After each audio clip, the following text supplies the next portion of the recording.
존경하고 사랑하는 우리 구독자 여러분 반갑습니다. 여러분의 천만 라디오 천혜자입니다. 어느새 또 이렇게 늦은 시간 다가왔어요. 여러분들과 함께 또 한번 소통의 시간을 가져보도록 하겠습니다. 비가 와서 그런지 갑자기 라면이 땡기네. 라면이 그래가지고 라면 한 그릇 했습니다. 오랜만에 먹은 것 같아요. 라면도 잘 그렇게 먹진 않는데 역시 한 번씩 먹어야 돼. 한 번씩 어쩌다 한 번씩 먹어줘야지. 자주 먹으면 질리죠. 근데 어릴 때는 왜 이렇게 배고팠는지 그때 소고기 라면이었나? 그 라면이 그렇게 먹고 싶더라고. 먹어도 질리지 않고 어릴 때 막 3개씩 먹었던 기억 나는 것 같아요. 친구랑 막 6개 삶아가지고 허겁지겁 먹었던 그런 아련한 추억이 떠오르네요. 현재 그 친구는 현재 잘 살고 있습니다. 잘 살고 있고 철회장도 열심히 살고 있습니다. 발바닥에 땀나도록. 오늘 얼마나 많이 돌았는지 벌써 1만 보를 돌파했더라고요. 1만 보. 여러분들 1만 보 걷나요? 오늘 진짜 많이 걸었어요. 다리 아프래 보니까. 새벽 4시부터 지금까지 뭐 풀타임으로 그냥 열심히 땀 흘리면서 흘러왔습니다. 하여튼 여러분 불타는 금요일 비가 주룩주룩 내리는데 이런 날은 파전과 막걸리가 최고겠죠. 삼성의 이야기를 잠시 해보겠습니다. 지금 보니까 글로벌 파운드리 선두 업체 대만 TSMC를 추격할 핵심 열쇠로 뭐가 있냐? 디자인 하우스가 급부상한다. 디자인 하우스. 예전에 제가 한번 얼핏 얘기를 한 것 같아요. 세계 최대 디자인 하우스 대만 글로벌 유니언 칩이라고 있어요. GUC라고 하는데 이 GUC를 비롯해 가지고 235개 기업을 앞세운 그 대만에 맞서기 위해서 삼성전자의 디자인 솔루션 파트너 DSP가 9개인데 이 9개사가 경쟁적으로 전문 인력 확보에 나섰다 그럽니다. 너무나 차이 나죠. 우리는 9개, 대만에는 한 235개. 일단 코스닥 시장의 상장사 AD 테크놀로지라고 있어요. AD 테크놀로지 여기가 연내 한 100여 명 정도 신규 채용한답니다. AD. 그리고 가온칩스가 한 50명 이상, 세미파이브, 코아시아도 한 50여 명 정도 뽑을 거라고 하네요. 이들 업체는 보니까 연내 인력을 기존 대비 30%가량 늘 계획이라고 하는데 주요 업체의 그 채용이 순조롭게 이루어지면은 국내 디자인하우스 인력 규모는 한 1,500명 수준에서 한 2,000명 안팎으로 늘어나는 거죠. 1,500에서 2,000명 안팎으로. 이렇게 디자인하우스는 그 팹립스가 만든 설계도를 바탕으로 해가지고 이 반도체를 제작하는 이 파운드리 공정에 맞춰서 각종 기술을 지원하는 기업을 총칭하는 용어입니다. 총칭하는 용어다. 이 반도체 미세 공정이 보편화되다 보니까 이 팹립스하고 파운드리를 연결하는 디자인하우스의 역할이 이제 커지고 있어요. 통상 5나노미터의 그 수준의 반도체를 개발하려면은 프로젝트당 한 100여 명의 숙련된 설계 엔지니어가 필요합니다. 엔지니어가 필요해요. 설계 엔지니어가 필요하고요. 그러다 보니까 그 김성재 서울대 그 연구소장이 그래요. 챗 GPT 출연으로 인공지능 반도체가 부각되다 보니까 디자인 하우스의 중요성이 더욱 커졌다. 그런 이야기도 하는 것 같아요.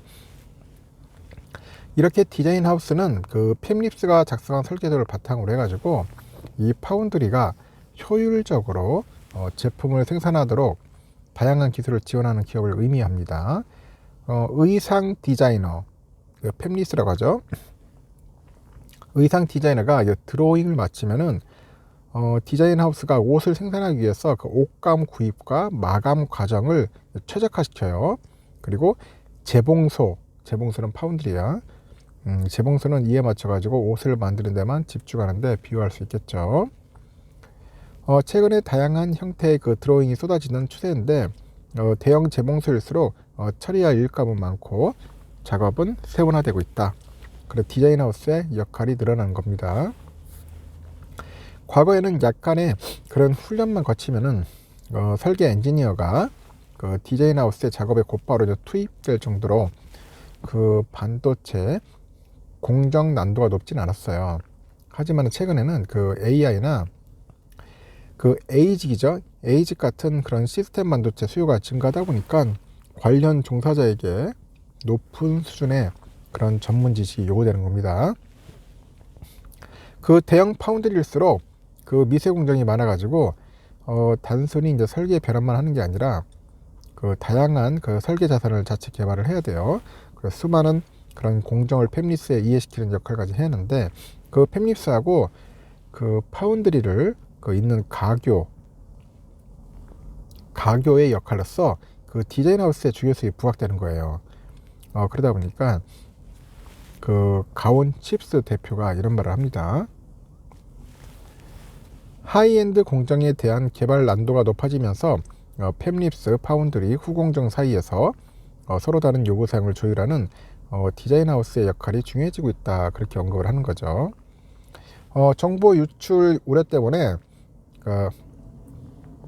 한 디자인 하우스가 TSMC하고 삼성전자에서 동시에 물량을 받는 것은 사실상 불가능하다고 하네요. 불가능하다.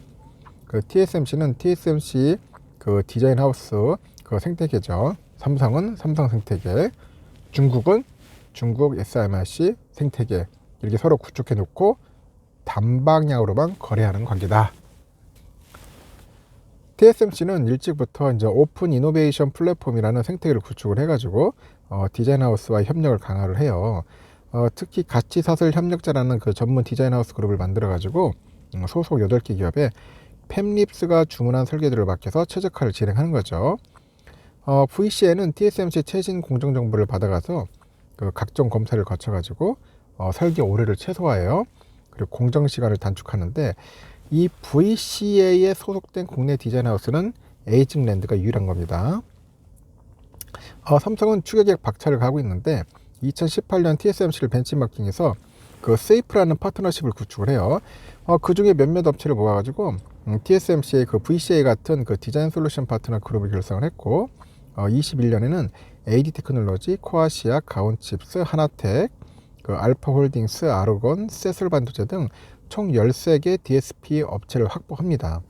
이후에 업체 간의 그 M&A 끝에 지난해 AD 테크놀로지하고 세미파이브, 코아시아, 가온칩스 등 총 9개 DSP 업체로 정리가 되는 거죠. 이렇게 DSP 기업들이 공격적인 체결을 하고 있지만은 여전히 VCA와 비교하면 턱없이 부족한 수준이라고 합니다. 국내 그 디자인 하우스 고급 인력을 다 모아가지고 VCA의 가장 큰 업체인 대만 글로벌 유니칩하고 그 R칩을 합친 것과 뭐 비슷한 수준이다, 그런 이야기도 합니다. 그래서 그 애플이나 테슬라, 구글, 아마존 등에서 자체 칩 개발 수요가 늘고 챗 GPT로 인해서 AI 반도체가 확산되다 보니까 디자인 하우스의 위상은 더욱더 높아질 것이다, 그런 겁니다. 삼성전자 잘했으면 좋겠어요. 삼성의 반격 잘할 겁니다. 저는 여기서 봅니다. 여러분, 나중에 마지막 방송 때 봬요.